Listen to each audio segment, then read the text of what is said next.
tiene después un antibiograma que te puede ir para reorientar tu tratamiento antibiótico. ¿Ven la importancia? Pero si yo lo bombardeo sin pedirle nada y el paciente no mejora, ¿cómo me ayudo? Porque ya le metiste antibióticos. Y una contraindicación para un urocultivo, el laboratorista le va a decir: señor, ¿usted ha tomado antibióticos o le han puesto antibióticos? Y él dice sí, no le hace. ¿Te das cuenta? Por eso hay que tener las cosas claras. Ahora, acá viene el término. Términos que vamos a ver. Uno, ¿qué es una bacteriuria? Se refiere a la presencia de bacterias en la orina que normalmente no deberían haber. Puedes tener un urocultivo con bacterias. Bacteriuria, que no necesariamente te dice que hay infección, ¿eh? Estamos hablando con claridad, ¿nos está entendiendo? ¿Qué es una leucocituria? Que viene la pregunta que hice al principio. Es la presencia en la orina de leucocitos, glóbulos blancos mayores a 5 por K. O sea, si yo tengo un examen donde hay 8 leucocitos, digo que ya que algo no está bien. Algo no está bien. Si yo elimino el riesgo de contaminación, como dijo su compañera, entonces algo no está bien. Pero si yo le he tomado una muestra furtiva, sabe Dios cómo, entonces digo, de repente es una contaminación, ¿no? Para mí no me sirve mucho, pero el parámetro es más de 5 leucocitos por campo en una orina aséptica, ¿no? Ahora, ¿qué es la piuria? La piuria es la presencia de piocitos. ¿Y quiénes son los piocitos? Son estos mismos leucocitos, pero ya modificados. Ya no son leucocitos comunes y corrientes, estos ya están modificados, se llaman piocitos y se encuentran en la orina. Por lo general indica una infección, una respuesta del urotelio contra las bacterias. O sea, ese es un glóbulo blanco que ya está guerreando con los gérmenes y ya se ha modificado, se ha vuelto un piocito. ¿Me dejo entender? Entonces, esto es una piuria. Ahora, la bacteriuria. Sin piuria suele indicar una colonión bacteriana sin infección urinaria. Mira. O sea, puedo tener bacterias, pero no necesariamente voy a tener piuria, porque la piuria es un signo de infección. Ya el piocito ya es un glóbulo blanco, ya que está cubierto de armadura combatiendo al germen. ¿Me dejo entender? Por eso que una bacteriuria que no tiene piuria, lo más probable es que no sea una infección urinaria. Ahora, acá viene el concepto. Una piuria, o sea, piocitos, sin bacteriuria, ¿quién nos da a entender? O sea, tenemos al glóbulo blanco luchando contra el germen, pero no tenemos germen. Y eso ocurre, la piuria ácida sin bacteriuria justifica las pruebas de busca de ¿qué? De tuberculosis urogenital. Y es pregunta de examen. Entonces, ¿cuándo encontramos piuria sin bacteriuria? Cuando sospechamos de TB de la urinaria. Y eso le van a preguntar. Por eso que lo hagan así acá. Entonces ahora vamos a ver la interpretación de un urocultivo. Supongamos que ya le pedimos al paciente un urocultivo. Tenemos dos posibilidades. Primero, si hay una bacteriuria asintomática. Acá viene la definición, de repente con lo que se han confundido la mayoría de sus compañeras. La bacteriuria se define por la presencia de la orina de más de 100.000 unidades de colonia por mililitro. Estamos hablando de 100.000, ¿eh? Recuerden el dato. Más de 100.000 unidades de colonia según un centímetro cúbico, en ausencia de ¿qué? De síntomas. O sea, no todo lo que brilla es oro. Tú puedes encontrar bacterias, pero el paciente está feliz de la vida. Bacteriuria asintomática. Ahora, ¿cuándo es una bacteria significativa? Es cuando un aislamiento de gérmenes patógenos de un cultivo de orina recolectado asépticamente. Siempre recuerden que la muestra debe ser tomada de la forma más limpia posible, más estéril, aséptica. Con un recuento variable, pero siempre es menor de ¿quién?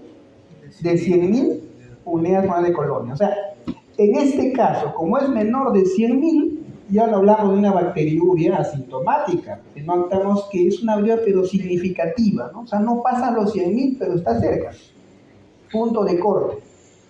Miren acá, urocultivo con recuento de colonias cuantitativos. Tenemos Cuando la cantidad es menos de 10.000 colonias, no, diferencia no de 100.000, ¿eh? Estamos hablando de menos de 10.000 colonias, podemos decir que este cultivo es negativo. No lo consideramos positivo. Y normalmente se produce cuando hay contaminación, lo que dijo su compañera, ¿no? De repente, en este caso realmente en las mujeres, cuando no hacen una buena higiene, la primera orina que a veces sale contaminada, colectó el frasco de la primera orina. Entonces es un problema, una falta, la toma de muestra fue mala. Y salen 5.000, 10.000 colonias. Para nosotros esto es negativo.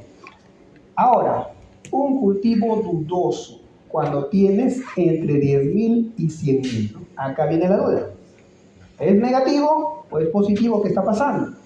En este caso, cuando el cultivo es dudoso, en ocasiones puede ser significativo cuando hay infecciones por levaduras, que son directas a las bacterias, o cuando es terminado por cocos gram positivos, o también cuando son cultivos de pacientes que ya están recibiendo tratamiento.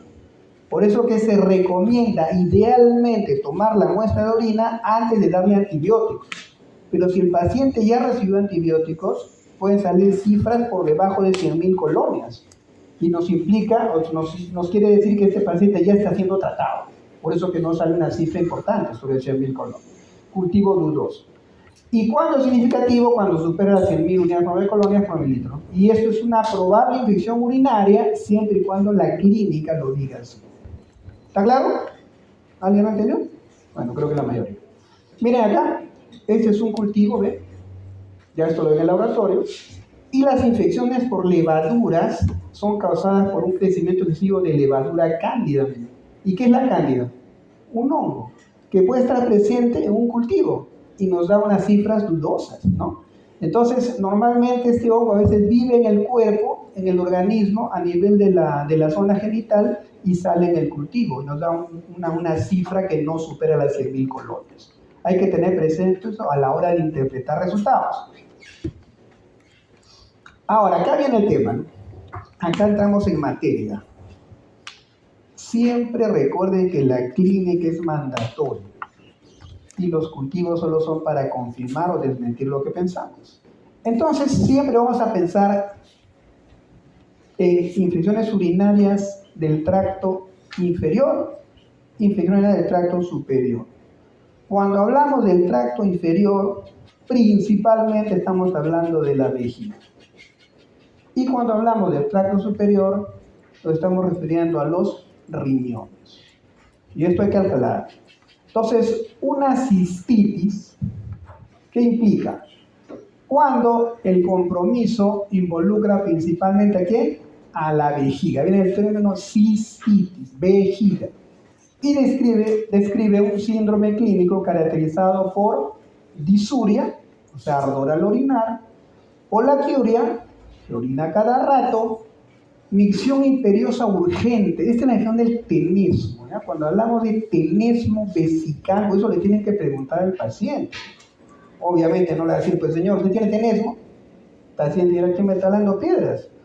¿Qué es el tenesmo? Esta es la definición. Es la micción imperiosa urgente, es cuando el paciente quiere orinar y no encuentra el baño y se desespera. Y a veces hasta le gana y se moja. Ese es un tenesmo típico, ¿ya? Entonces, en esta cistitis vamos a tener disuria, polaquiuria, micción, o sea, el tenesmo, y en ocasiones dolor suprapúbico, donde está la vejiga. ¿Me dejo entender? Estamos hablando de una cistitis típica. Ahora, la pielonefritis. Usualmente la pielonefritis comienza con una cistitis. Es difícil que tengas de frente una infección al riñón si antes no te has infectado la vejiga. Es como una complicación de una cistitis que no ha sido bien tratada. Esta pielonefritis ya es un síndrome clínico caracterizado por ¿qué? Por escalofríos y fiebre. Entonces, todo paciente con infección urinaria que le diga que tiene fiebre, tiene que pensar con malicia que ese paciente ya está complicado y probablemente con un problema en el riñón.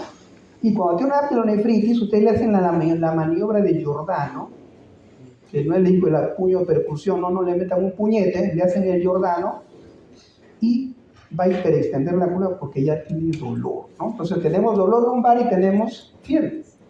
Entonces estamos potencialmente, no demostrar lo contrario, frente a una pielonefritis. Y esto se asocia pues con bacteriuria y piuria.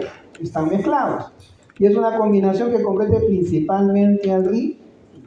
Entonces, diferenciar una infección urinaria baja y una infección urinaria alta.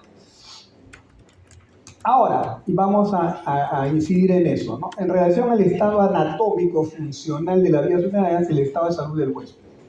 Se habla de una infección no complicada cuando se refiere a una infección que ocurre en una persona sana con vías urinarias estructural y funcionalmente normales.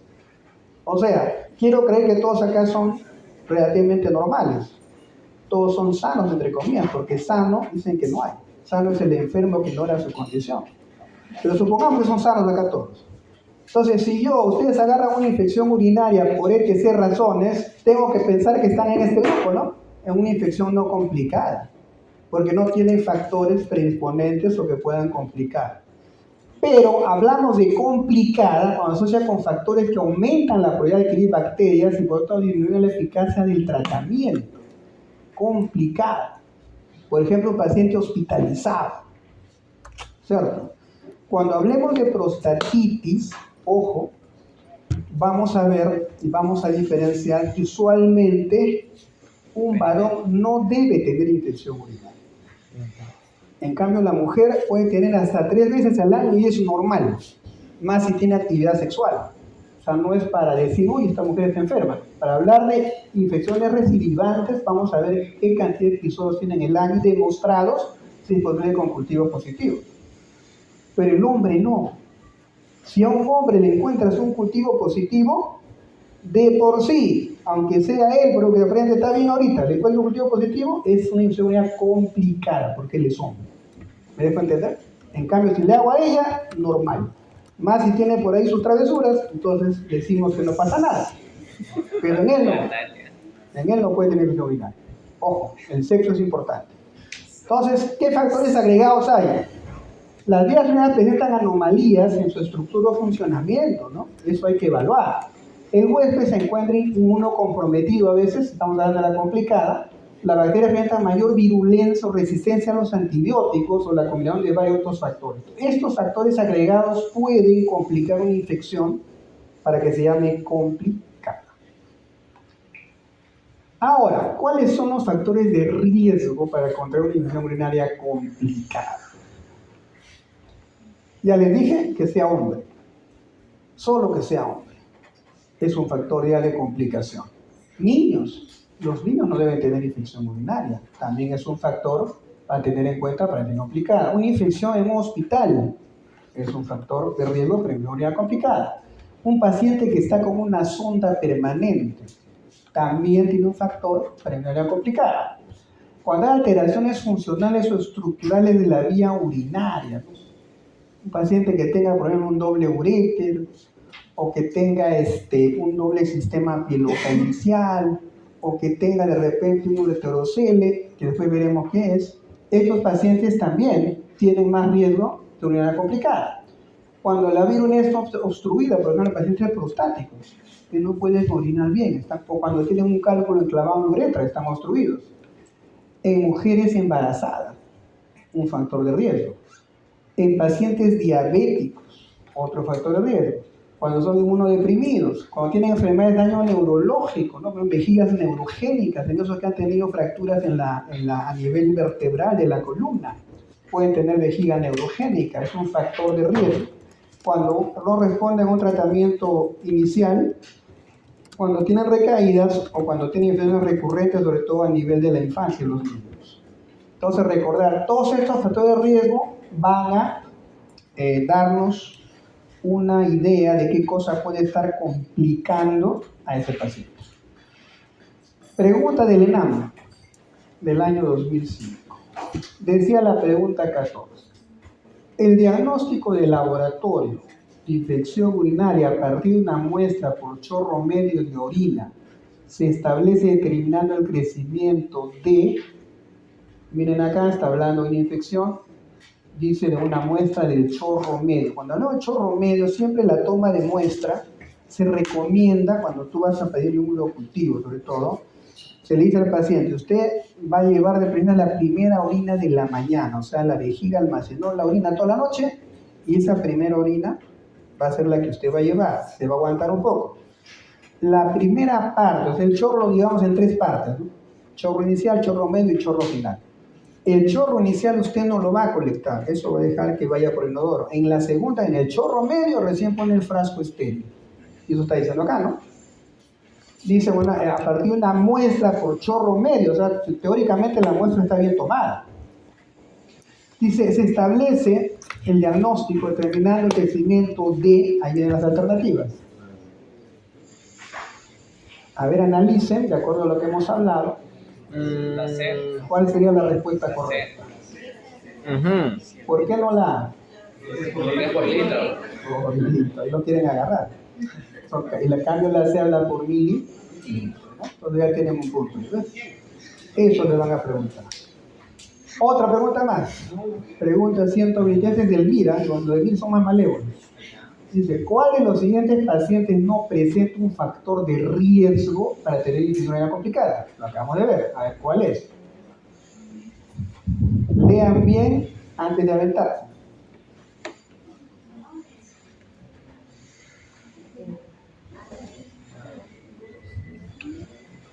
La 4. A ver, lean bien, yo no leo todo el asunto. Ahí vamos analizando una por una, ¿ya? Vamos analizando. A ver, la número 1, ¿es un factor de riesgo o no? Sí. Oh, hombre, y aparte, ¿qué tiene? Pues doblemente, ¿no? Factor de riesgo. Ya, entonces no puede ser, dice acá, no, pero ya tiene hasta 2. Número 2. Antecedente. Mujer de 17 años Esa con es. antecedente de litiasis renal izquierda. Es antecedente nomás. Puede ser. 3. Mujer de 29 años cursando la semana 36 de embarazo. El embarazo es un factor de riesgo, entonces esa no puede ser. 4. Hombre, digo que es diabetes. Diabético. Que presenta esclerosis de prepucio. Dijimos que la diabetes también es un factor, no puede ser. Y mujer de 40 años con un divertículo uretral, o sea, tiene una malformación a nivel de la uretra urinaria. Entonces también es un factor de riesgo. O sea, la única que nos queda es la... Pero, ¿este antecedente es importante o no creen ustedes? Es importante, pero ¿por qué no nos complica una infección? No, o sea, yo le estoy preguntando, es importante saber que ha tenido cálculos, pero ¿por qué no nos complica una infección? Esa es la pregunta. Porque ahí está diciendo. ¿Hace cuánto tiempo también puede tener cálculo? Después que hace 5 años lo tuvo, entonces ahorita no lo tiene. A ese razonamiento es el adecuado. Esa es la respuesta correcta. Así el MIR les va a preguntar. Bueno, avanzamos. Entonces vamos a clasificar de acuerdo al nivel de localización de infección urinaria. Niveles urinarias altas y vías urinarias bajas, lo que ya les expliqué. Cuando es alta compromete al riñón, pelvis y hasta los uréteres. Y generalmente siempre recuerde que va acompañado de fiebre. Eso es fundamental.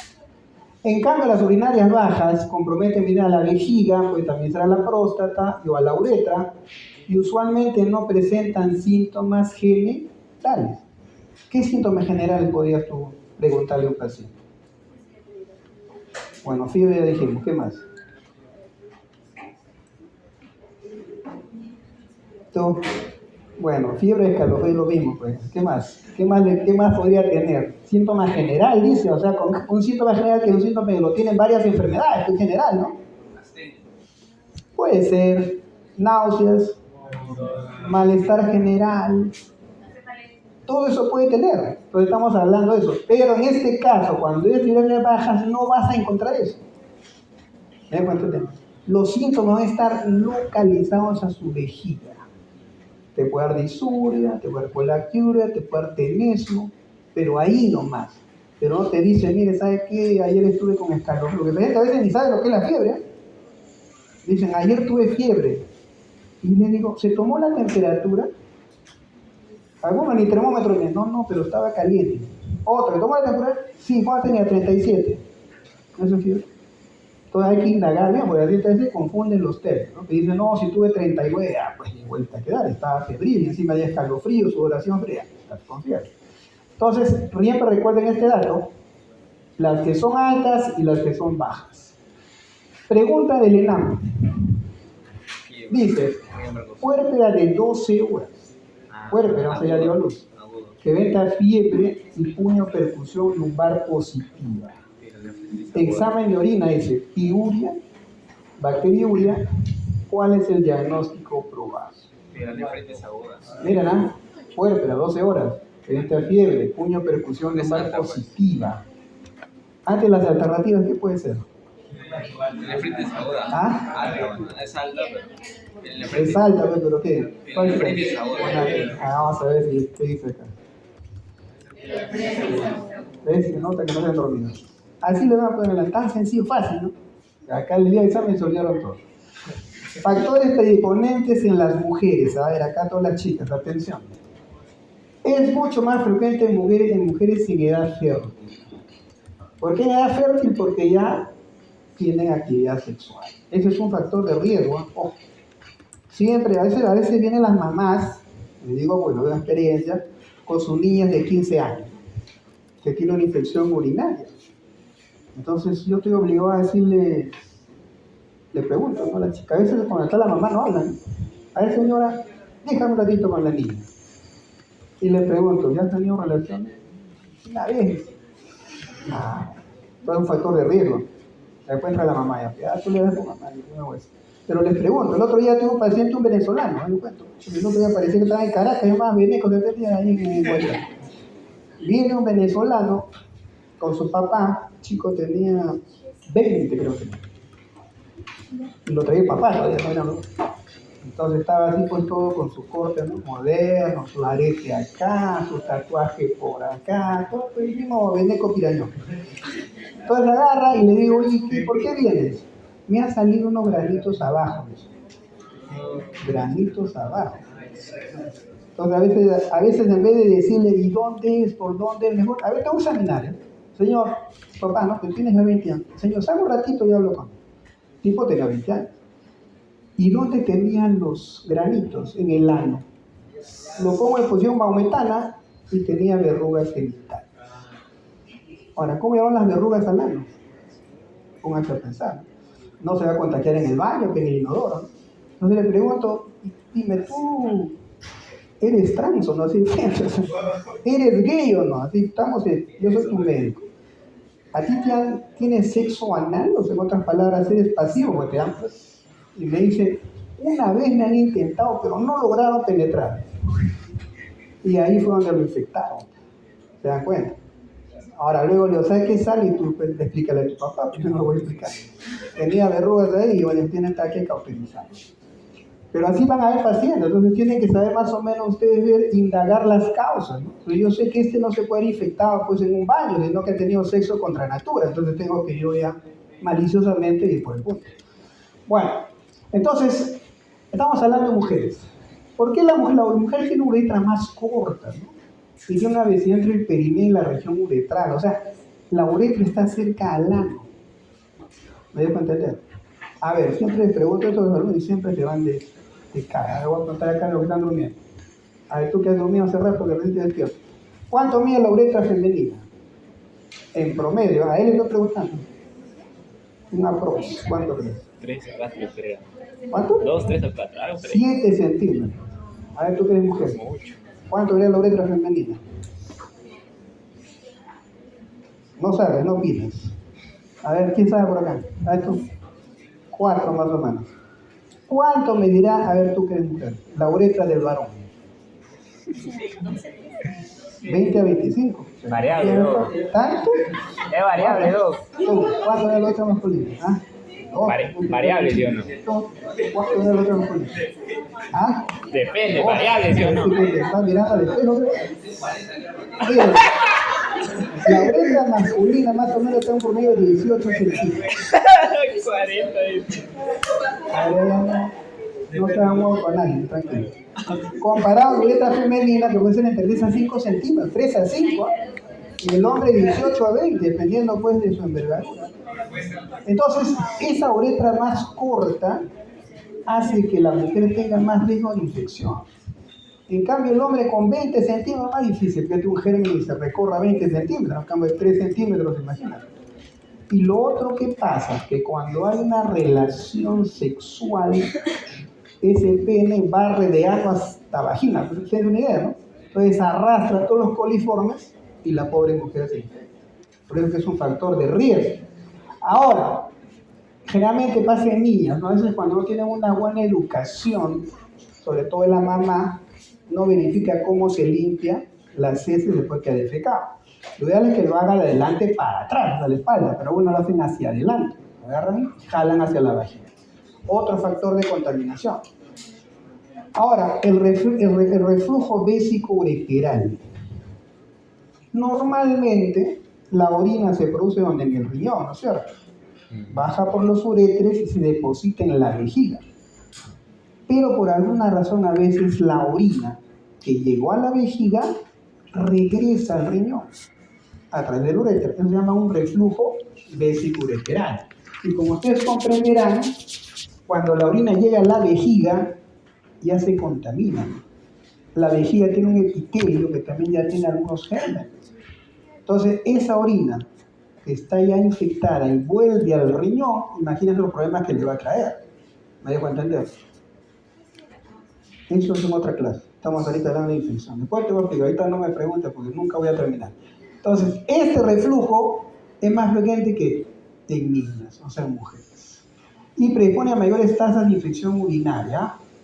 Ahora acá, tomar baños de inmersión en tinas, jacuzzis o de espuma también es un factor de riesgo.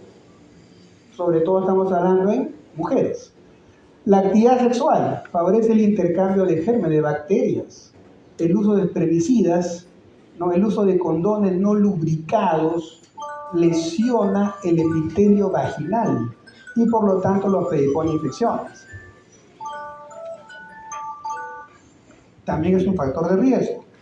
El embarazo, ¿no? De por sí el embarazo es un factor de riesgo. El cambio hormonal al final del primer trimestre, el comienzo del tercer trimestre, además el crecimiento del útero que produce, comprime a la vejiga, lo cual ocasiona un vaciamiento incompleto de la vejiga. Y esa orina estancada se convierte en un caldo de cultivo para los gérmenes. Por eso que nunca acostumbren a ser retencionistas, o sea, no estén reteniendo las ganas de orinar. Porque pasa eso, ¿no? Miren acá, es un caldo de cultivo para gérmenes, ¿no? Entonces, siempre que haya un baño cerca donde ustedes están, vayan. Y lo otro, cuando tengan una clase como esta, que no se llenen de agua, ¿no? Porque van a ir al baño a cada rato y van a interrumpir a mí. El tema es no retener, porque a veces uno aguanta, ¿no? No tengo tiempo, tengo que hacer esto, lo otro, me aguanto hasta que me pasa las ganas, y esa orina ya es un caldo de cultivo, ojo, para que sea muy... Va a rebalsar, estoy diciendo.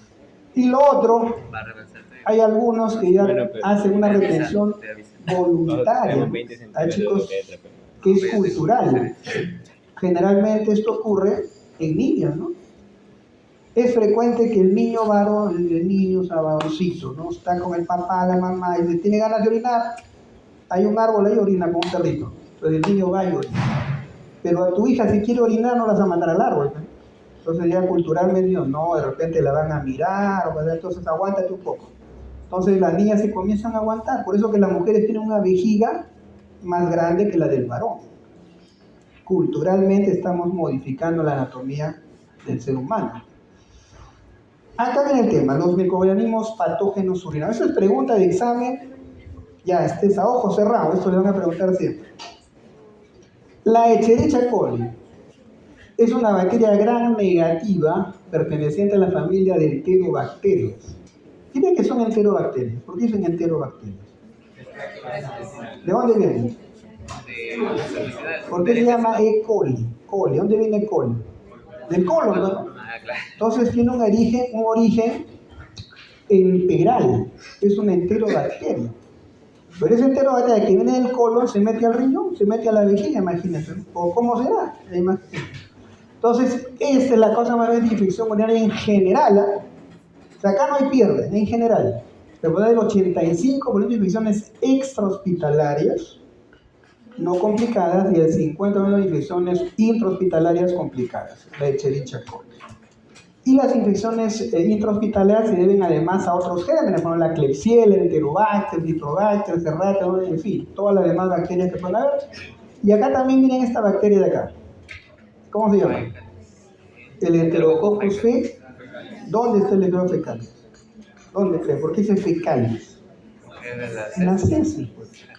Y a veces yo encuentro prostatitis con estreptococos fecales. ¿Qué significa eso?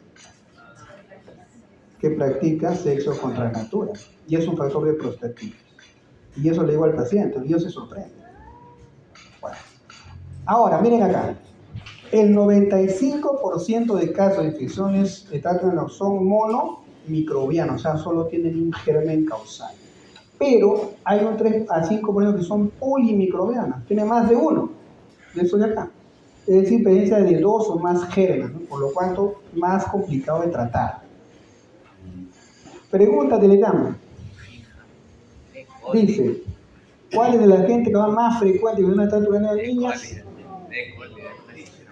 Ya es ofensivo, pero vale poco ahí lo que les pone. Respuesta correcta. Una más. El factor predisponente más frecuente de infección urinaria recurrente en niñas es... A ver, vamos a ver antes que se avienten. En niñas, ¿sabes? En niña mayor. Sí. En niñas. Su amiga se mandó de frente. Vamos a ver las alternativas. El reflujo, ¿no es cierto? A ver, ni leen ya que se van a la fiesta. Una más de Almir es más malévolo. Dice acá, respecto a la etiología de las infecciones urinarias, señale la respuesta falsa. Eso se van ya a la contra. ¿Cuál es la que no es? A ver, lean bien primero las alternativas y luego se avientan. Dice, respecto a la etiología, o sea, la causa de infecciones, ¿cuál es la que no es real?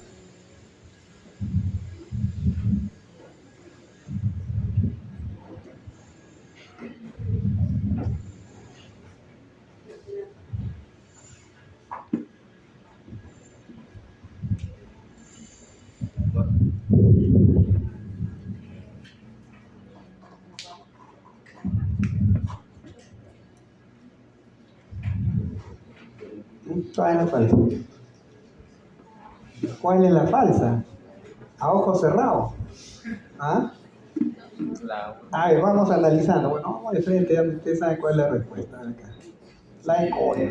Entonces siempre va a ser, o sea, es falso pues lo que dice ahí, o sea, siempre es la más frecuente. Entonces ahí no hay pierde, pues, ¿ya? Eso siempre, analicen bien ese tema. Una más del miro. Dice, ¿cuál sería el diagnóstico más probable de un paciente de 35 años de edad que de hace varias semanas presenta algún episodio de lado de hematuria leve? Cuando hablamos de hematuria estamos hablando de sangre en orina, que es diferente a una uretrorragia. Aclarar este punto. Tiene hematuria. Hematuria leve, dolor en flanco de tipo cólico, polaquiuria, y en el análisis de orina aparece piuria ácida con urocultivo negativo. Debe ser. Recuerden, piuria, piocitos, donde no hay bacterias. Alternativas, como están en el Perú, se pasean en el mismo. Ahora, vamos a la clínica de infección urinaria. Signos y síntomas. La cistitis se asocia con disuria, polaquiuria y micción imperiosa, que también puede ser, ¿cuál es el otro nombre? El tenesmo, ¿no es cierto? Entonces, la tríada típica de una cistitis, disuria, polaquiuria y tenesmo. Ahora, acá viene el tema. Nosotros lo entendemos claramente. ¿Cómo le preguntarían a un paciente?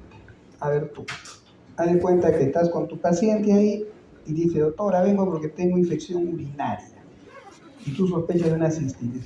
¿Cómo le preguntarías? Imagínese un lego, no es un médico. ¿Qué le diría? O sea, señor, ¿usted le arde para orinar? Disuria. Sí me arde, te dice.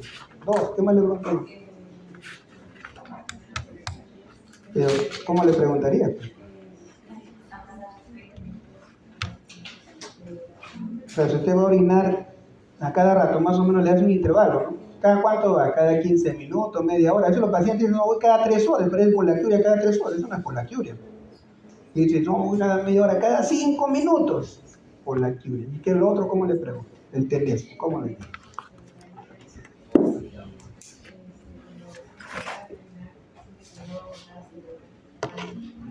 O sea, cuando usted le da enfermedad, ¿puede llegar al baño o no? No, ese me gana, me he orinado, me he mojado. Pues. Tenemos la tríada, recuerden, disuria, poliaquiuria y tenencia. No puede haber una cistitis que no tenga eso. Si viene una paciente y le dice, doctor, yo tenía una infección urinaria y el doctor me ha dicho que tengo una cistitis, o sea, el doctor que la vio, entre comillas, que no fue de su universidad, yo vi una cistitis. Tú le preguntas, señora, ¿y sabes qué tuvo? Me ardía la planta de los pies, me dolía la cintura. ¿Es cistitis? Dense cuenta, o sea, no partan de que porque el doctor fulano los palotes le dijo que es cistitis. Es eso, ahí tienen la triada. Y cuando hay una paciente y que sospecha una cistitis, pregúntenle eso que le preguntó su compañera, así, de manera simple. Entonces, vamos a ver que usualmente estos síntomas de vías inferiores suelen preceder en varios días a la aparición de síntomas de las vías superiores. O sea, no va a ser pues de un día para otro, ¿no? Serán 2, 3 días y comienza a tener la clínica. Y la pielonefritis ya se asocia, yo predije, cuando hay fiebre y dolor lumbar. Hablamos de pielonefritis. Y ya nos habla de un grado de complicación de una infección. Una cosa es tratar una cistitis que la curo en 3 días, y otra cosa es una pielonefritis, que hasta tengo que hospitalizarlo, va a haber una sepsis. Ojo. Ahora, las infecciones vesicales, tenemos cistitis cuando no son complicadas, y la causa, siempre a la cabeza, la E. coli, que es el más frecuente, más o menos 75 a 90% del caso de cistitis aguda de mujeres jóvenes es por E. coli. El Staphylococcus saprophyticus también es causa frecuente de infección urinario en mujeres jóvenes, pero que son sexualmente activas. Acá hay un factor ya diferente a la que no lo es tanto. Y representa un 10 a 20% de estas infecciones. Ahora, acá viene el tratamiento, ¿no? El tratamiento de la cistitis. Usualmente la cistitis no complicada no requiere un tratamiento muy prolongado. Vamos a ver acá. Podemos darle diferentes antibióticos. Podemos darle cotrimoxazol, nitrofurantoína, fluoroquinolonas. Pero recuerden este dato acá. La duración del tratamiento basta con 3 días, es el régimen acortado de elección para una cistitis no complicada en mujeres. ¿No?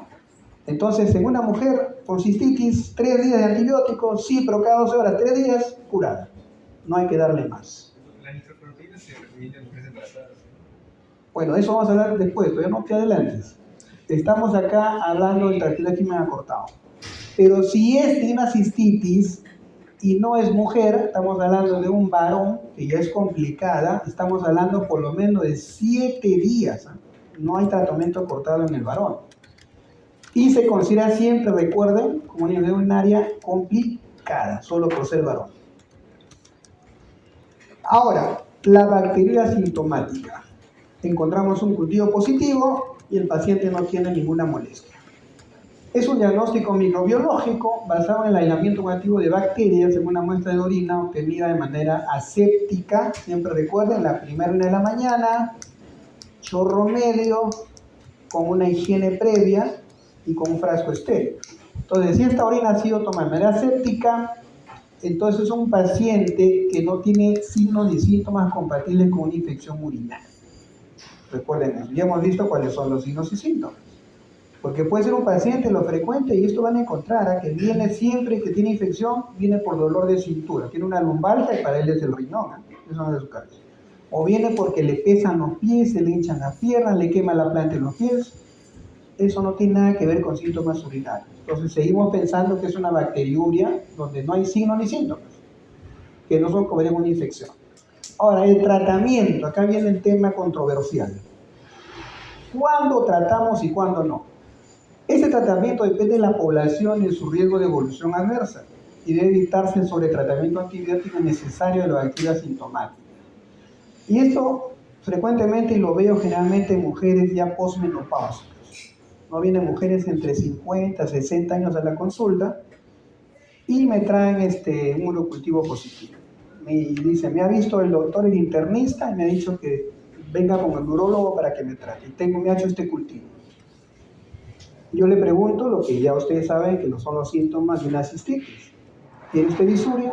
Bueno, digo así, pero ya estamos hablando como usted. ¿Tiene poliaquiuria? ¿Tenemos? ¿No tiene? Entonces digo, ¿esto es una infección urinaria? No tiene clínica, pero tiene bacteriuria. Y eso lo lo he visto frecuente. Yo tenía una paciente, me acuerdo, ya murió creo mi paciente. Siempre venía por este tema, tenía como 70 años creo la señora. Y vino la primera vez con un cultivo positivo. Y bueno, pues no, como vino con una infección, a la primera siempre hubo un tratamiento, a la primera vez que la salió. Voy a tratar ahora, pero usted no tiene molestias, pero tiene este cultivo. Volvió al mes con otro cultivo positivo. Y le digo, mire, usted no tiene síntomas, esto es una bacteriuria nada más. Entonces ya no le voy a dar tratamiento. Volvió la segunda vez con otro cultivo positivo. No tenía síntomas. Entonces digo, no, usted me ha dado el tratamiento la primera vez, pero sigo, no me curo, no me pasa eso.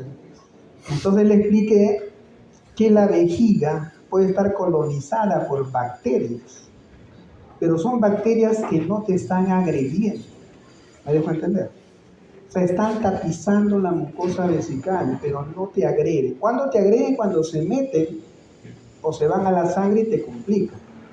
Entonces, si yo tengo una bacteria, le explicaba a la señora, si yo tengo gérmenes en tu vejiga que no te hacen nada, yo las agredo, las provoco, ¿qué puede pasar? Cuando esas bacterias se metan a tu vejiga, te van a dar una infección real, pero me voy a quedar desarmado, porque va a ser resistencia a los antibióticos que ya te di. Entonces, en vez de pedirme que te trate, agradeceme que no te trato. Ese era el mensaje. Desapareció. La persona nunca más lo vio y después se murió. Pero no por eso, no por otra cosa. Por eso los pacientes no entienden, pero tienen que hacerle explicarle bien. Pero si tú vienes a un lego, uno que no es, o un médico que no entiende lo que estoy hablando ahora, le va a bombardear siempre que viene. Y negocio para él, ¿no? Uy, señora, tiene tu tratamiento, siempre que viene, qué bueno es este doctor, va a decir. Bueno, entiendo, era bueno en ganar plata, pero en otra cosa. Entonces, eso siempre recuerdo.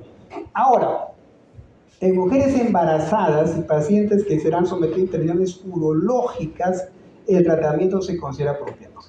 En toda gestante con bacteria asintomática tienes que tratarla, ya eso es obligatorio, tenga o no tenga molestia.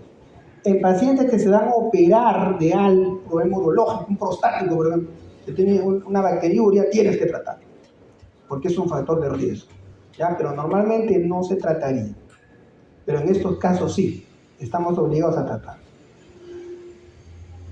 Ahora, hablando de pielonefritis, estamos hablando de infección urinaria del tracto ya alto, infección ya superior, ya riñón comprometido.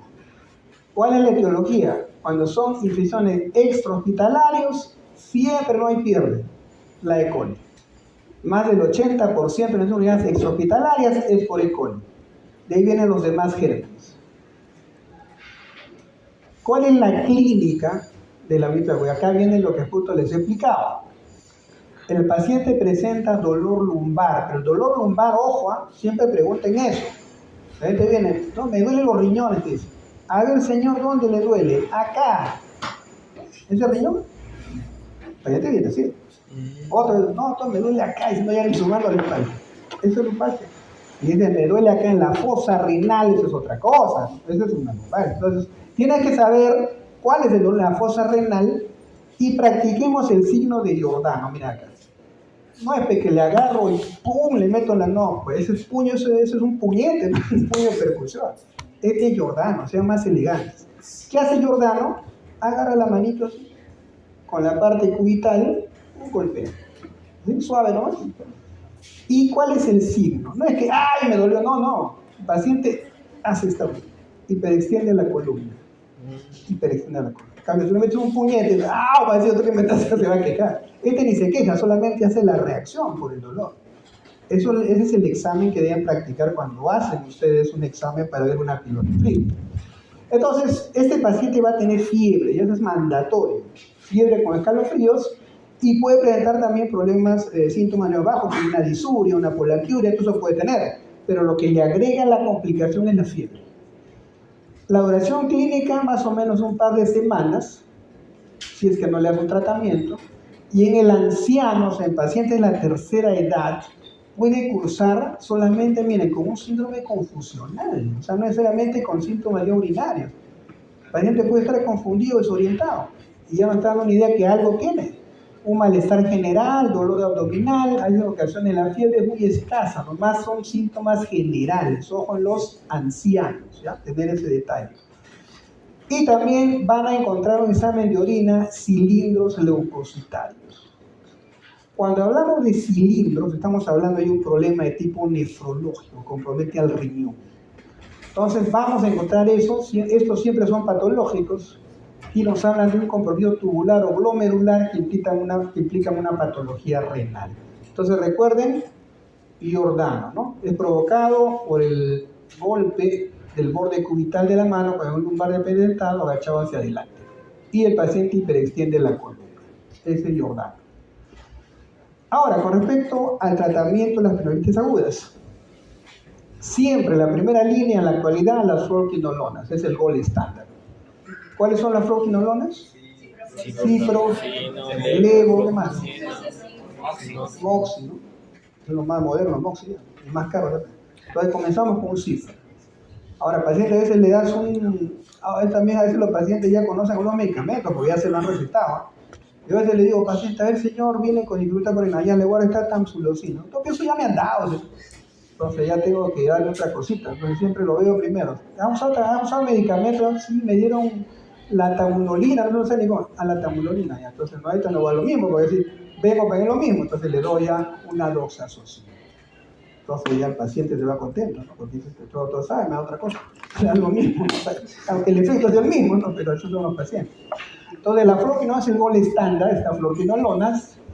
Y en pacientes que no requieren hospitalización, en infecciones renales estamos hablando, basta con darle Cipro 500 gasolas por 7 días. Si fuera una cistitis, ¿cuántos días le das? 3 nomás, que ya está cortado. Pero acá, ¿por qué lo doy 7? Una pilona. Me agrada que estés entendiendo. El Levo le puedo dar 750 por 5 días, porque el Levo es más potente que el Cipro. 5 días sería suficiente, pero con esta dosis, porque el Levo generalmente viene de 500, ya lo más fuerte viene 750, entonces le puedes dar uno diario por 5 días y puedes encontrar una pielonefritis. Ahora, se dice que la resistencia a antibióticos más o menos supera a veces al 10%. Una dosis endovenosa de acción más prolongada de un beta-lactámico como 1 gramo de ceftriaxona o una dosis de aminoglicósido de 5 a 10 libres de gentamicina es una opción recomendable. O sea, siempre que nosotros vemos que una infección no responde a una fluoroquinolona vía oral, ¿no? o es resistente, siempre nuestra alternativa es los aminoglucósidos. Nosotros en el recetado nos decían los maestros, le estás dando ciprofloxacino endovenoso 200 gramos por no responde, ya métele un gentazo, o sea, gentamicina. ¿Por qué no damos de arranque gentamicina, creo? Y amicacina. No, resistencia no. ¿Por qué no damos? Porque son altamente nefrotóxicos. Entonces no podemos arrancar de frente con eso. Pero si no responden a lo que es menos tóxico, ya hay que darle, ¿no? Pues no se complica el paciente. Esa es la idea. Pregunta del ENAM.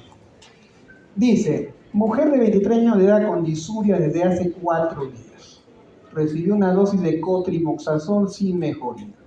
Acudió al hospital por entrar lumbalgia, náuseas, vómitos y fiebre. Examen físico, está febril, mucosales secas, abdomen, puntos remontales superior y medio positivos, uroanálisis, leucocituria y cilindros leucocitarios. ¿Cuál es su mayor diagnóstico? A ojo cerrado, ¿no? Acá está la salida, ya para no quiero ofenderlo, pero ahí está la... ¿Cuál es la respuesta correcta? Y no complicada, ¿por qué? Porque le pueden poner complicada. ¿Por qué no complicada? ¿Dónde está la paciente supuestamente? Primero que es joven y está fuera del hospital, porque va al hospital, es extrahospitalaria, así que está hospitalizada y sí te cambia la cosa. Por eso que es no complicada, poner un factor de riesgo. A ver, el MIR, que son más malévolos. Dice acá, gestante 27 años, 30 semanas de gestación. Aquí urgencias por notar de ayer un dolor en la región lumbar izquierda y disuria. No tiene sensación febril. Refiere infecciones de tracto urinario reiterados. Y en el análisis de orina se observan 3 cruces de hemoglobina, 3 cruces de leucocitos, nitrito de procedimiento, 15 a 20 leucocitos por campo. y 5 S. por K. Ante la conveniencia de instaurar un tratamiento antibiótico empírico, cuando decimos empírico, es que todavía no vamos a esperar un cultivo positivo. Tenemos que actuar, porque es una gestante, o sea, no puedes esperar. Entonces, es un tratamiento empírico. Eso los pacientes vienen al consultorio y me dicen, doctor, tengo sus síntomas y sus molestias. Digo, ¿sabe qué, señor? Está bien, pero tiene que hacer estos exámenes. Dice, doctor, pero esto, primero, ¿cuánto me costará? Segundo, ¿cuándo va a salir? O sea, acá la semana que viene. Doctor, pero yo necesito algo rápido, pero algunos no quieran. Algo, bueno, le doy un tratamiento empírico, ¿no? En base a mi experiencia, pero si no te curas, no me lo examen, no te hago examen. En esos casos es empírico. Entonces ahí dice acá, ¿cuál microorganismo es el responsable mediante la hito gestantes? A ojos cerrados, ¿quién le dije? No hay pierde. Acá el MIR se va de cara porque usted ya ha sido mis alumnos. Respuesta correcta, E. coli. Siempre apunten al E. coli y no van a fallar. Otra más del MIR. Dice las pautas cortas, o sea, 3 días de tratamiento antibiótico de la infección urinaria, no se aconseja en qué casos. Vamos a ver las alternativas. Porque normalmente hemos dicho que una cistitis no complicada en una mujer, tratamiento cortado. Pero acá te pregunta otra cosa, dice, ¿en qué casos no le vas a un tratamiento cortado? Género masculino. Ahí lean bien, no se maten, lean bien. ¿En qué caso no se aconseja? No sé. A ver.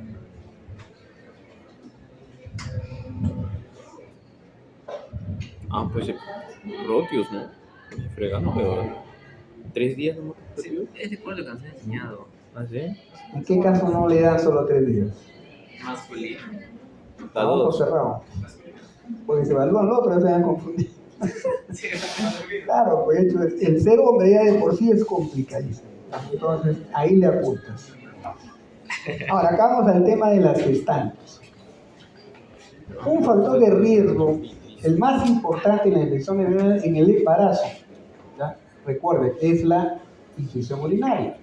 Sin embargo, la prevalencia de la bacteria asintomática, o sea, ese cultivo positivo sin síntomas, se halla cuando se le hacen los exámenes a mujeres embarazadas, no es significativamente superior a la hallada en mujeres no embarazadas.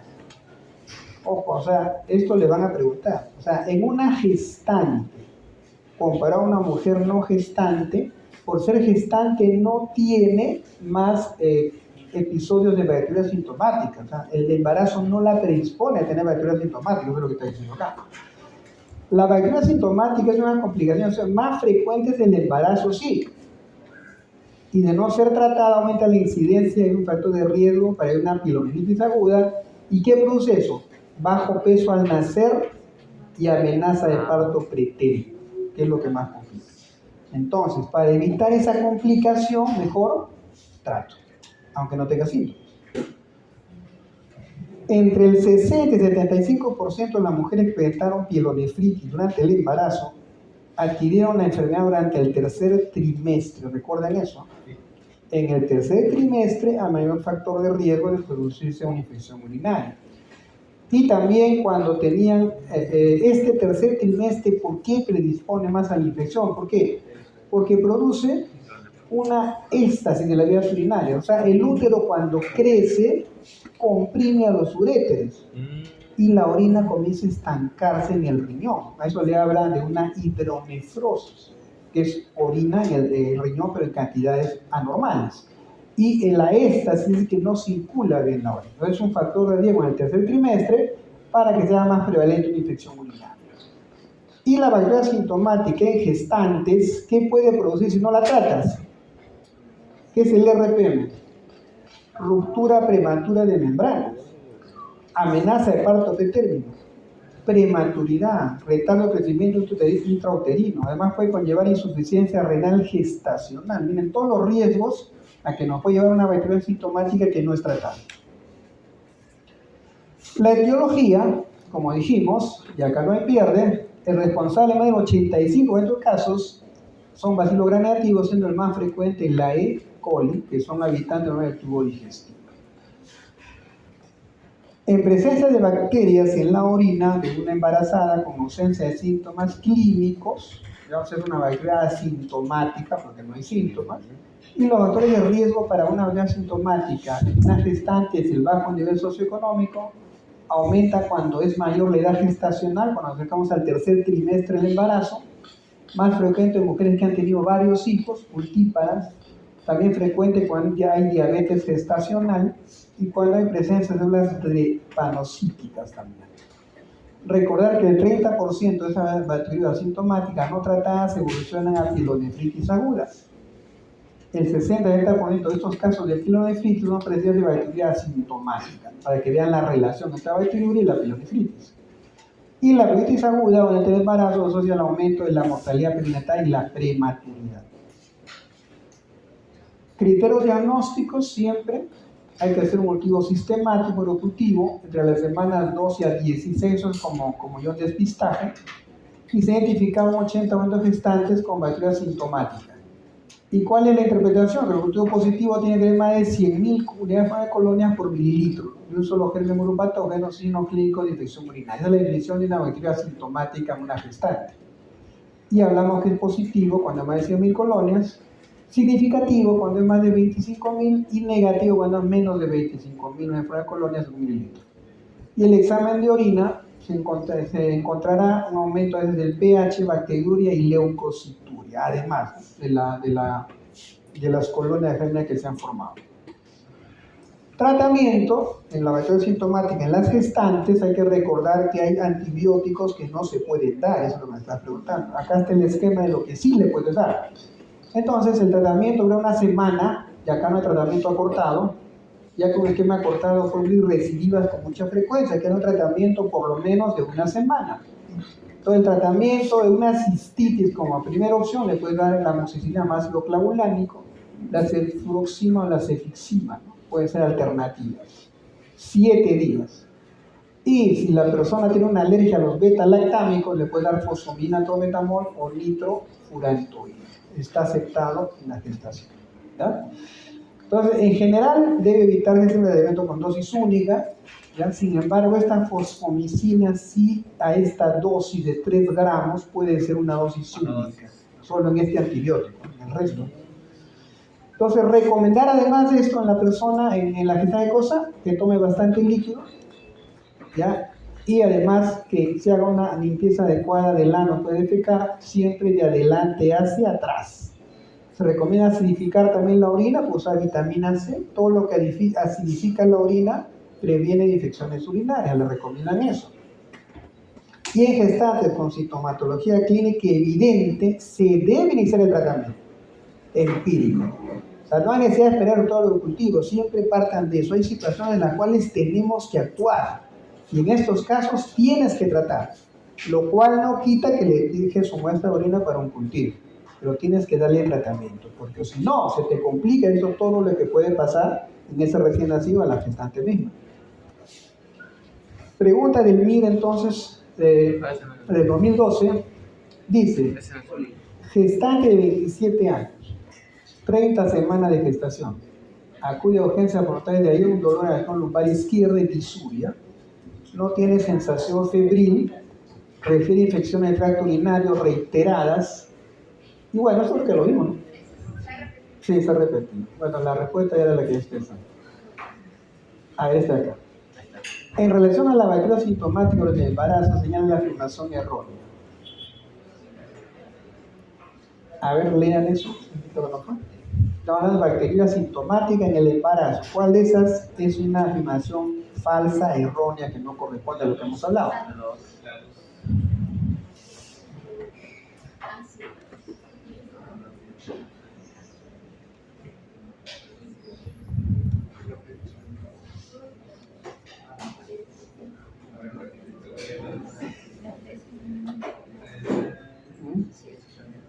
¿Cuál cree que sea la respuesta errónea o la afirmación errónea?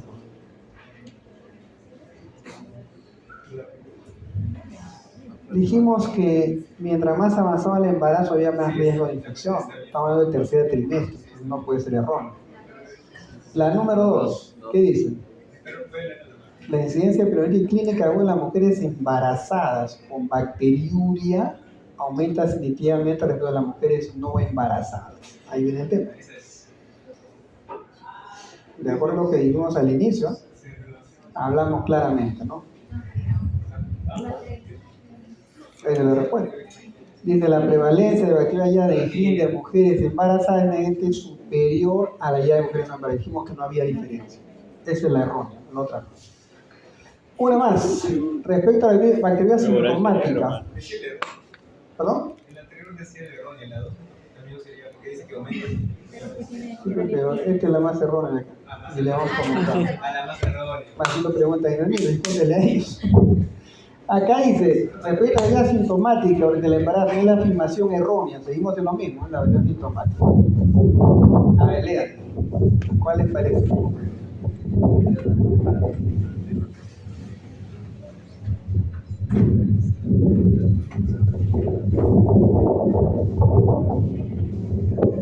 No, es el 4.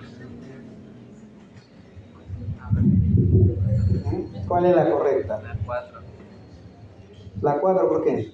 Porque, o sea, si está en embarazo y no necesita tener síntomas. O sea, solo, si tiene síntomas ya hay que darle, no hay que esperar el cuchillo. O sea, si tiene, ¿cómo? Si ya tiene síntomas, hay que darle un tratamiento empírico, no esperar el cuchillo. Estamos hablando de una mujer embarazada.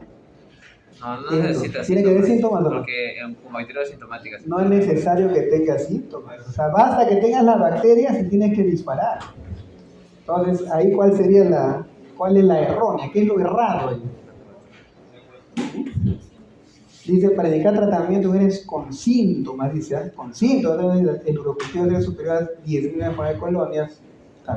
Entonces hemos dicho que no es necesario, ¿no? Entonces acá, a dejar, ¿verdad? No tiene que ver ni síntomas, nada, basta que el cultivo positivo la bombardeas. Eso es lo erróneo. Listo. Bueno, esa es la primera clase. Vamos a ir con la segunda, ya hemos dado una pausa, ¿ya? Porque nos gana el tiempo. Tenemos que ver cómo le ganamos a Venezuela, ¿no? Además de la segunda. Ah, su de veras, debiera algo hasta vacío, man. Oye, la Dame la verdad va a segunda, estar vacío. Perú, Venezuela. ¿A qué hora es, sabes? No sé, mano. Una minoría, ¿no? Pero, no, pero cholo, es que es rápido. El tema lo hace bien rápido. No, pero ¿cuánto es la? Hay que estar atento porque explica cosas muy chéveres. No, pero yo estoy pauteando, pero... Pero para el tema, pues. Podría darle un tratamiento. ¿Qué pasó? No, pues ya tienes antigrama, ya no, pero ¿Qué te dice? de repente ya recibió tratamiento. Por eso que no sale la semilla, ¿no? Pero igual podría darle para complementar. Bueno, vamos a hablar ahora de lo que es el traumatismo genitourinario. Vamos a ir yendo de arriba hacia abajo. Comenzamos con las lesiones a nivel del riñón, lesiones renales. Vamos a ver que pueden haber, de acuerdo al mecanismo de producción, pueden ser traumatismos directos o indirectos. A ver, atención. Acá en los directos viene un golpe directo en la zona lumbar. Acá en el indirecto, miren, es un golpe en el abdomen, pero repercute al riñón. O sea, puede ser directo o indirecto. Puede ser cerrado o abierto. Cerrado generalmente cuando hay golpes, conflictos contusos, deporte de contacto, accidente de tránsito, aplastamiento, caídas. Lo que más vemos en la emergencia son los accidentes de tránsito. Pueden producir un traumatismo renal cerrado. Y abierto penetrante, pues solamente por arma de fuego o arma blanca, ¿no? El paciente con su cuchillo clavado y ya pues, sabes que por abierto penetrante el tipo de traumatismo. La presentación. Los accidentes de tránsito, las caídas de altura y las agresiones físicas pueden provocar la mayor parte de los traumatismos renales cerrados. Las lesiones renales cuando son penetrantes deben con mayor frecuencia de arma de fuego y arma blanca, que ya lo vimos. Los indicadores más significativos de una lesión del aparato urinario son el hallazgo de hematuria microscópica o macroscópica. Dijimos que el punto de corte, ¿cuál era? Entre una hematuria microscópica y macroscópica. ¿Cuándo dijimos que es microscópica? ¿Cuándo dijimos que es macroscópica? Una hematuria. Hablamos la otra vez de hematuria, ya lo hemos olvidado. ¿Ah? Más de 100 glóbulos rojos es macro, o sea, lo puedes ver. Cuando tú ves una orina con sangre, ya ¿Qué pasa con el micrófono? Se va a jugar la batería.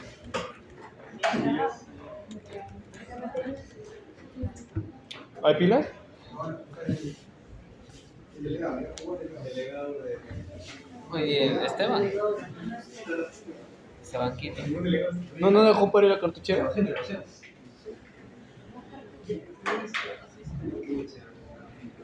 Ahí está la cartuchera, ¿no? Ah, fíjate.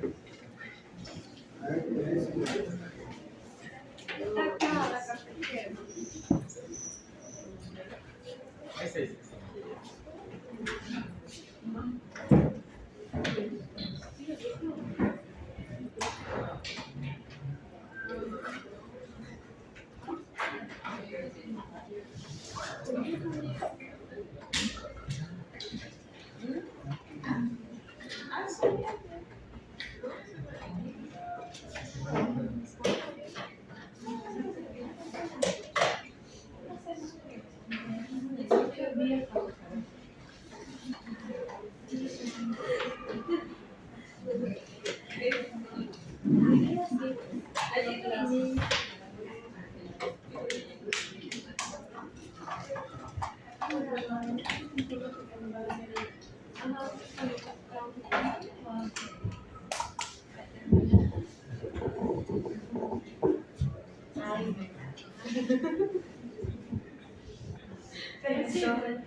Hola, hola.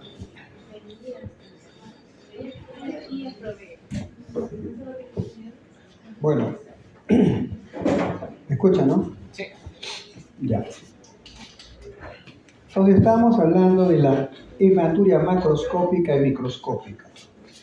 Entonces, en estos casos, cuando hay una lesión renal, puede haber una hematuria microscópica. Entonces, siempre hay que tener presente el examen de orina que se le pide entrar al paciente. Y de preferencia, un sedimento urinario, para ver cuántos glóbulos rojos hay en la orina.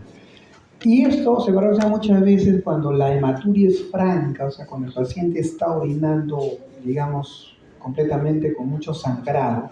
Entonces puede bajar la presión, entonces una hipotensión.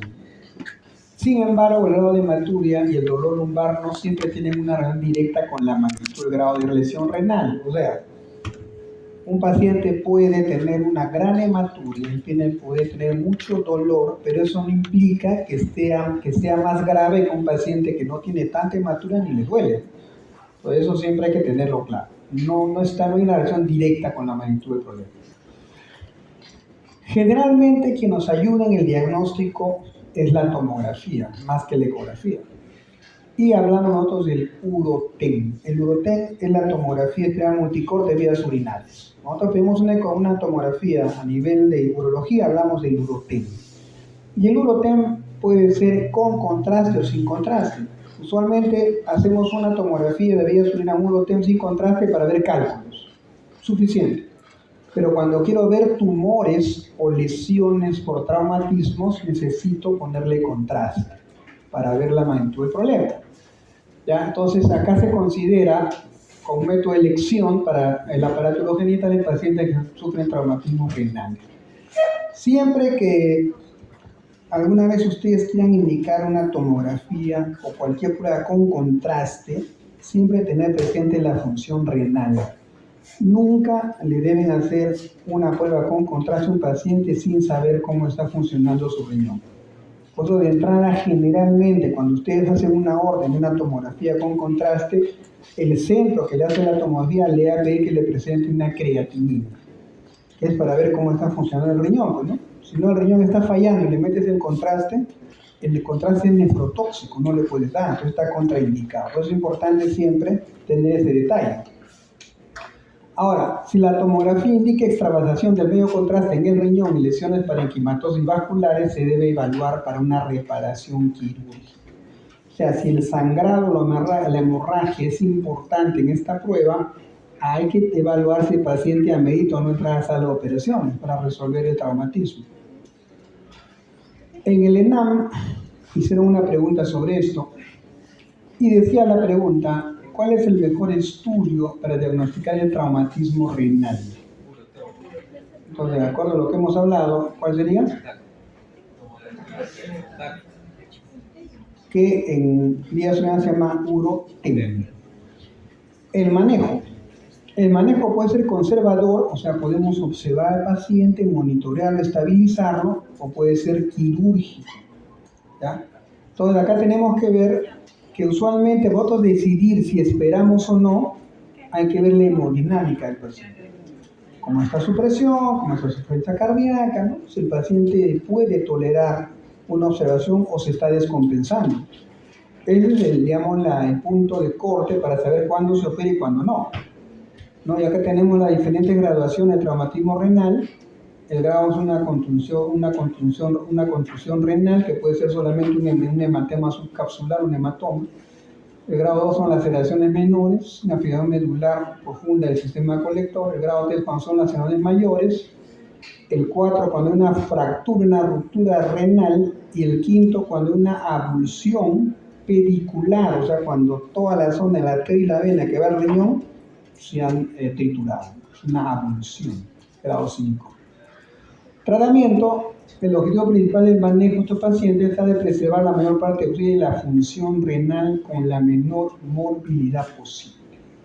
Entonces, en el manejo inicial, hacemos la clasificación de riesgo, qué grado de traumatismo es, le ponemos una vía aérea permeable, canalizamos una vía central de preferencia, colocamos una sonda nasogástrica, una sonda vesical, le damos el urotemia de entrada y también cobertura antibiótica con cefalosporinas o fluoroquinolonas. Pregunta el ENAM sobre esto. Dice, paciente que sufre accidente de tránsito sin pérdida de conciencia y constantes vitales estables, hematocrito 55%, la tomografía muestra hematoma hepático de 4 centímetros y laceración del riñón derecho de 3 centímetros, con extravasación del contraste. ¿Cuál es la conducta a seguir? ¿Conservamos o lo metemos a hacer la operación? ¿Qué piensan? ¿Quién dice no? ¿Qué? Está estable, ¿no? A ver, estas chicas que están conversando de qué cosa. Tú, ¿cuál es la respuesta? ¿Qué dirías ahí? ¿Qué haces ahí? ¿Lo observas? ¿Llamas a tu profesor? ¿Qué haces? ¿Y entonces qué haces? ¿Cómo? Pero ¿qué hemos dicho? ¿Qué nos diferencia el manejo conservador y el manejo quirúrgico? Entonces, espera, observa esto, ¿no es cierto? A ver qué dicen las alternativas acá. ¿Entiendes? ¿Cuál sería la respuesta correcta? Observación. Siempre recuerden si hemodinámicamente esté estable o no. No se asusten por lo que dice la tomografía. ¿Ya? No se asusten. Hay que ver si está hemodinámicamente estable. Otra pregunta sobre el tema. Dice, varón de 40 años que sufre accidente de tránsito, presentando dolor en región lumbar derecha. Examen de orina, microhematuria. O sea, ¿cuántos glóbulos rojos por campo? ¿Cuánto es microhematuria? ¿Menos de? ¿Menos de qué? ¿Menos de 5? No, de 100, menos de 100. Oye, recién les he hablado de lo que es menos de 100, pero ya no me deprima. Microhematuria menos de 100 glóbulos rojos por campo. Tomografía que dice hematoma retroperitoneal y laceración grado 2, laceración grado 2 en riñón derecho. ¿Cuál es la conducta a seguir? ¿Qué hacemos?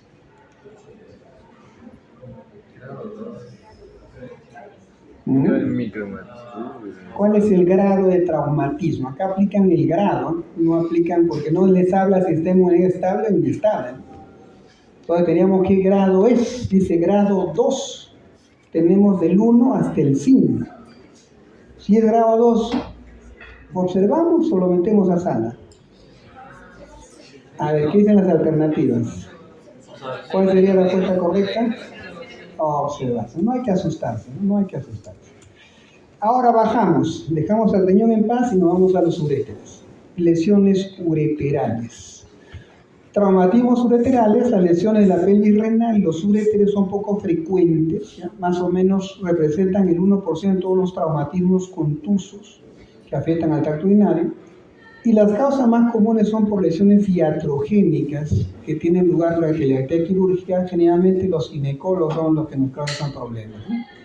¿Por qué? Porque cuando sacan el útero y hacen la ligadura de las arterias, se ligan los uréteres. Entonces es una lesión traumática ureteral. Iatrogénica, obviamente. Entonces vamos a ver que pueden ser lesiones penetrantes o no penetrantes. Son penetrantes cuando una sección parcial o completa del uréter con salida de orina al retroperitoneo, y eso se llama un urinoma. Le hacen una ecografía atrás y ven orina en la zona lumbar, urinoma. No penetrantes, la lesión más frecuente es la abulsión o arrancamiento de la unión ureteropiélica, o sea, entre la pelvis renal y el uréter, por una hiperextensión forzada, separación completa de la vía urinaria y parénquima renal. El diagnóstico. Vamos a ver, los síntomas de la mayor clínica pueden ser variables, ¿no? De acuerdo al mecanismo del trauma que ha sufrido. Puede tener traumatismos ureterales externos como hematuria macroscópica, urinoma, traumatismos iatrogénicos, fiebre posoperatoria, dolor en flanco antiinferior, náuseas, vómitos y anuria posoperatoria. Acá viene el tema. Si el ginecólogo al sacar su útero ha ligado solo el uréter derecho, ¿hay anuria o no hay anuria? O sea, ¿va a haber orina o no va a haber orina? Sí, Va a haber, ¿por qué? por el otro lado. Para que no haya orina y tengas el diagnóstico, el ginecólogo ha tenido que meter la burrada y ligarse a los dos. Ahí dices, oye, esto es un traumatismo, porque no orina el paciente. ¿Por qué? Pues ya ha ligado los uréteres. Pero cuando es uno solo, ahí viene el problema. Mejor que ligue dos para llegar al diagnóstico más rápido, ¿no creen? Bueno, tenemos acá la exploración física, si hay lesiones cutáneas, signos de dinastía hemodinámica, si hay signos de sepsis o sale orina por la herida quirúrgica. A la palpación puede haber masa en flanco, que es el urinoma, y la puño-percusión puede ser positiva. Siempre usamos auxiliares de entrada, un examen de orina simple, un hemograma, una ecografía renal y la tomografía generalmente con contraste, si el paciente no tiene contraindicación. O si el paciente tiene insuficiencia renal, no le puedes hacer con contraste, siempre recuerden eso. Seguimos bajando, dejamos al uréter en paz y nos vamos a la vejiga. Traumatismo vesical. La afectación vesical suele ser poco frecuente, ¿debido a qué? A que la vejiga está protegida por la pelvis ósea. Cerca del 100% de las lesiones vesicales se dan en traumatismos cerrados, o sea, con fracturas de la pelvis. Miren acá. Acá se ha roto la pelvis y esta esquirla invade a la vejiga. Entonces, los mecanismos de producción de lesiones vesicales pueden ser directos o indirectos, cerrados o abiertos, y vamos a ver que generalmente deben a fracturas de la pelvis que dañan a la vejiga. Diagnóstico, lo mismo, la parte de manera clínica, podemos tener dolor abdominal, predominio del hipogastrio, hematuria macroscópica, a veces anuria cuando se ha roto completamente la vejiga, y también puede haber a veces síncope vasovagal. En la exploración física veremos lesiones a nivel de la piel, va a haber signos de inestabilidad hemodinámica, puede haber también signos de sepsis y muchas veces salida de orina por la vía quirúrgica, siempre y cuando sea de tipo iatrogénica, cuando generalmente operan los ginecólogos. Muchas veces nos llaman a nosotros cuando hacen una cesárea y al sacar la cesárea lastiman la vejiga, ¿no? Siempre es frecuente, nos llaman, ¿no? Entonces también es de tipo iatrogénico. Y a la palpación puede haber una masa en el flanco, como de un urinoma, que puede ascender, y la puño-percusión puede ser positiva, ¿no? Bajamos un poco más y nos vamos a la uretra. Un mecanismo de lesión uretral que a veces se ve con alguna frecuencia en pacientes a este nivel es la caída en horcajadas. ¿Qué es la caída en horcajadas? Cuando te caes con las piernas abiertas sobre un tubo o sobre una superficie que puede lesionar la zona de la uretra. Mecanismo de producción de trauma uretral. Para entender esto, primero tenemos que clasificar la uretra masculina, ¿no? Habíamos dicho más o menos que está entre 18 a 20 centímetros, Y la uretra masculina tiene 4 segmentos. La uretra anterior y la uretra posterior. La uretra posterior es la uretra prostática y la uretra membranosa, que pasa a nivel de la membrana, acá en el diafragma pélvico. Y la uretra anterior es la uretra vulvar y la uretra esponjoso-peniana, ¿no? Que es la más larga. Entonces, las lesiones uretrales ventan en un 4 a 14%, también relacionado con fractura de pelvis. Y el diagnóstico de una lesión uretral se debe sospechar cuando hay presencia de sangrado uretral, que es uretrorragia, retención urinaria, anuria o un globo vesical en la exploración abdominal. Entonces, cuando viene un paciente que ha sufrido una caída a horcajadas, usted le pregunta, generalmente son pacientes que a veces trabajan en lugares donde hay estructuras metálicas, eso que están trepando a veces en los andamios, caen con la pierna y se golpean en el tubo. Entonces es un mecanismo. Y el paciente viene eliminando sangre por la uretra. Sangre pura, eso es una uretrorragia, a diferente de una hematuria. La hematuria es orina con sangre, es una combinación, pero la uretrorragia es sangre pura. Entonces, en estos casos, el paciente va a tener un sangrado, una uretrorragia. Muchas veces ya no puede orinar, ¿por qué? Porque la uretra se rompió. Y al romperse no es donde salga la orina, ¿no? Entonces el paciente ya no orina y se asocia con que viene con una retención urinaria, un globo vesical.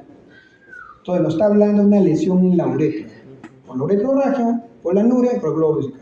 Entonces el diagnóstico está hecho, que es un traumatismo de uretra. Clasificación puede ser la ruptura de la uretra anterior que vemos acá, cuando se caen horcajadas, sobre todo la uretra vulvar, y la ruptura de la uretra posterior, en esta zona de acá, más cuando compromete la uretra prostática y membranosa, y se asocia con lesiones de la pelvis, ¿no? Cuando es la tibia que hay horcajada, siempre piensen en ruptura de uretra anterior, que puede ser uretra vulvar o uretra peniana. Estos traumatismos uretrales, ¿no? El manejo inicial, en estos casos se puede hacer una uretrografía retrógrada con contraste, ¿no? Se puede hacer cuando hay la disposición del equipo de rayos y el radiólogo está entrenado en esto. Las lesiones simples por traumatismos, a veces hay que hacer un sondaje vesical. Ojo aquí. Puede haber una ruptura parcial, ¿no? Digamos, esta es la uretra y se ha abierto por un lado. Entonces, al momento de poner una sonda, hay que saber cómo hacerlo. Yo les recomiendo que no se metan a hacer un sondaje en una uretrografía, porque si lo hacen mal, esto que estaba así, lo hacen así. O sea, rompen totalmente la uretra. Tiene que ser alguien que tenga experiencia, que no fuerce la cosa, ¿no? Si ve que hay algo que no pasa, mejor déjalo, viejo. Hazle su talla vesical y después ves. Si tú quieres meterle la sonda, rompes la uretra y le hiciste más que favor un daño a ese pobre paciente. Entonces, por eso de acá, sondaje vesical en manos expertas. Talla vesical, lo más adecuado. Entonces, aquí la talla. Vamos, cuando hay una ruptura completa, agarramos, abrimos en la parte de abajo del abdomen, llegamos a la vejiga y ponemos una sonda. Es una talla vesical. No has manipulado la uretra, le has derivado la orina hasta que eso desinflame, te hagas algunas pruebas, una uretrografía y veas si realmente se rompió totalmente o no, que es lo más adecuado, ¿ya? Y ya a veces en manos expertas, donde ya se trabaja con equipos endoscópicos, se podría iniciar o se podría intentar un realineamiento precoz, pero en manos expertas donde tengas el equipo adecuado. Usualmente mejor es evitar sondearlo y hacerle su talla, que es lo más práctico, hasta ver qué puedes hacer. Bueno, en el ENAM preguntaron también sobre esto, ¿eh? Decía, ¿cuál es el signo más frecuente de trauma uretral? Tienen usted, antes de ver las alternativas. ¿Qué sería? Vamos a ver qué dice acá. La B. No le digo uretrorragia, ¿no? Ellos usan términos más chabacanos, ¿no? Pero ahí ustedes ya saben de qué se trata. Ahí entramos, ese es el ENAM. Una más del ENAM. Dice, paciente de 40 años de edad, politraumatizado y estable. Al examen de sangrado por el meato uretral, o sea, uretrorragia, más edema escrotal. ¿Cuál es el mejor procedimiento diagnóstico? ¿Qué hemos dicho? ¿Qué deberíamos hacer? Acá dice procedimiento diagnóstico, no dice terapéutico. Bueno, ya hablé, pero yo creo que no han entendido el mensaje. Vamos para acá.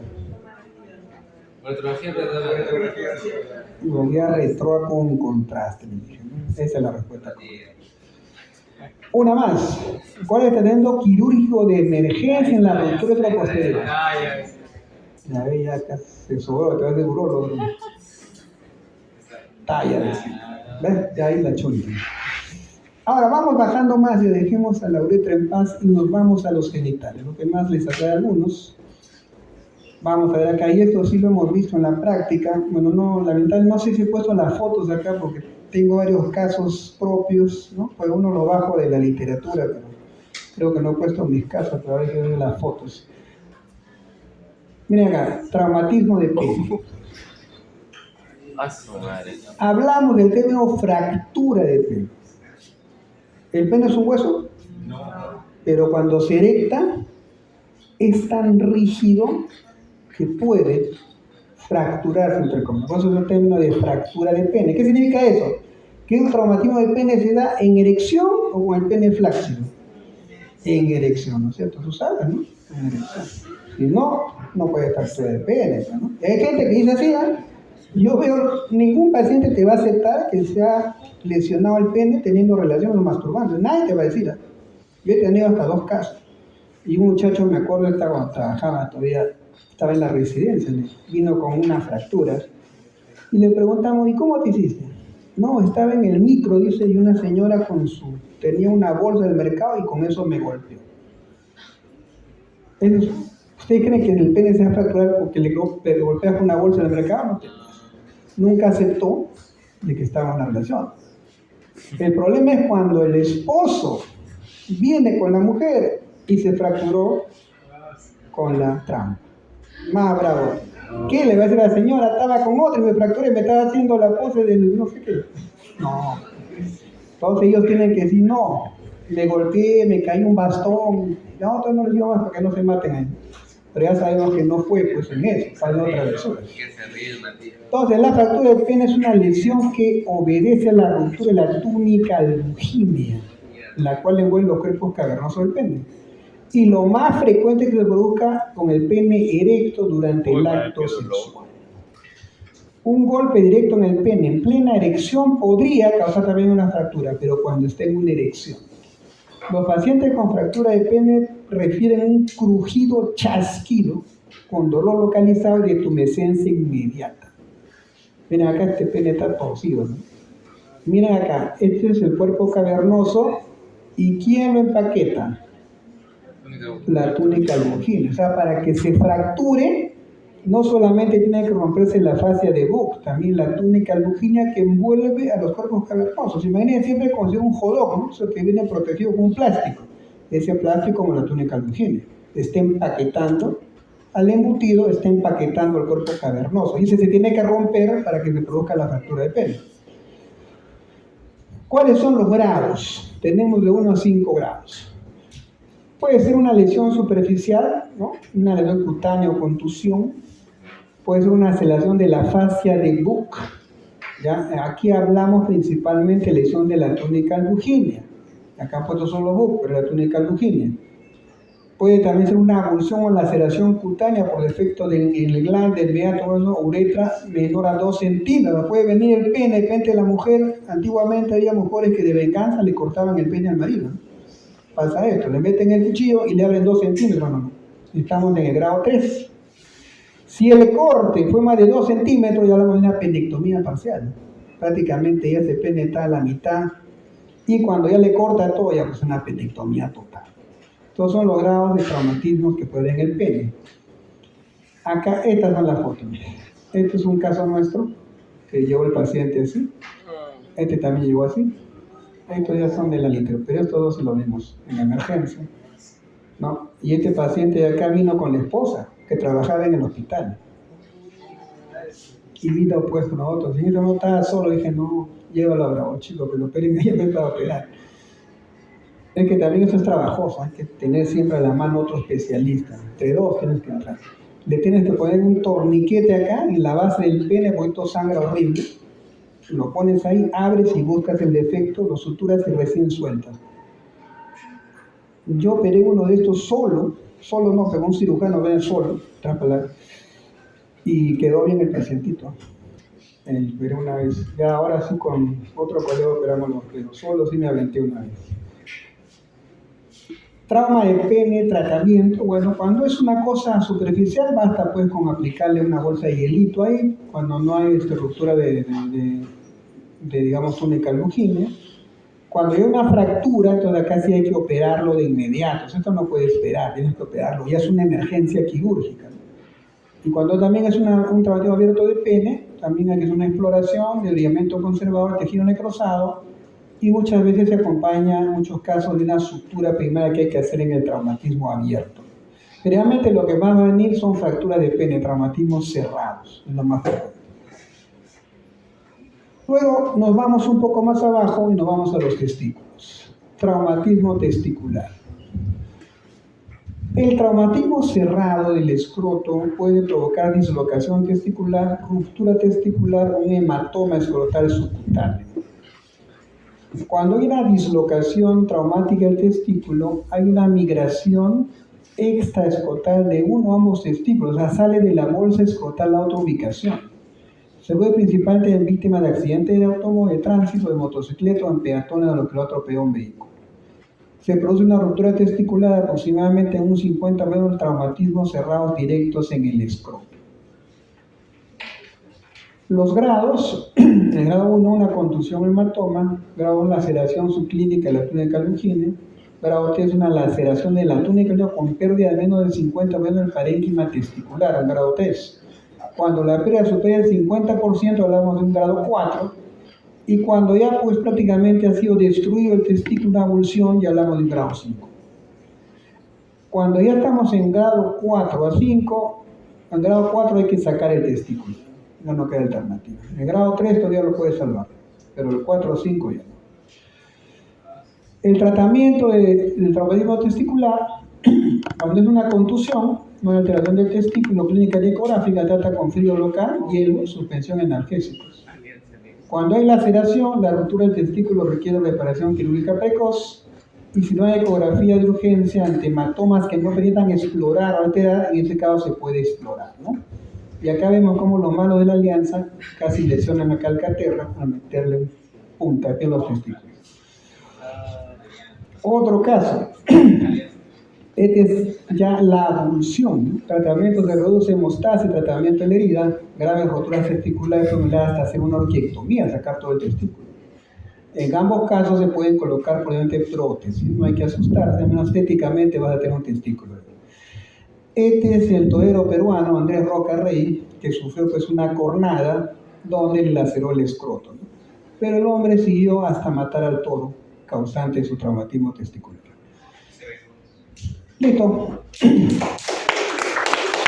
Les doy una pausa hasta que vamos con la tercera clase y ahí seguimos. Delegado.